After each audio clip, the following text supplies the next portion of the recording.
Network marketing start केली असेल तर आजपासून हे काम बंद करा. काय काम आहे? कन्फ्यूज. सगळ्यात इम्पॉर्टंट पार्ट, जेव्हा तुम्ही नेटवर्क मार्केटिंग बिझनेस स्टार्ट करता त्या दिवसापासून दुसऱ्यांबरोबर स्वतःला कम्पेअर करणं बंद करा. कारण प्रत्येकाच्या आयुष्याचा प्रवास हा जो असतो हा वेगवेगळा असतो. नेहमी लक्षात घ्या, एक्झाम्स मध्ये विचारले जाणारे प्रश्न हे सर्वांना सेम असतात, पण आयुष्याचे प्रश्न मात्र वेगवेगळे असतात. त्यामुळे एखाद्या व्यक्तीला जर नेटवर्क मार्केटिंग मध्ये लवकर सक्सेस मिळत असेल तर तुम्ही स्वतःला त्याच्याबरोबर कम्पेअर करणं बंद करा. आणि जर कम्पेअर करायचंच असेल तर तुम्ही स्वतःला स्वतःशी करा की कालपेक्षा आज मी चांगला आहे की नाही.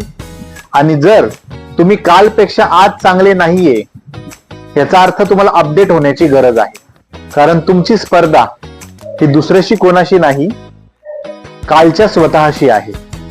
त्यामुळे दुसऱ्यांचं यश पाहून तुम्ही स्वतःची किंमत ठरवू नका. तुमचा प्रवास हा खूप महत्वाचा आहे.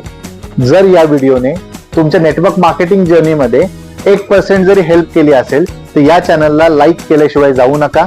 आणि आपला हा जो चॅनल आहे त्याला नक्की सबस्क्राईब करा, म्हणजे असे इम्पॉर्टंट व्हिडिओज तुमच्यापर्यंत लवकरात लवकर पोहोचेल.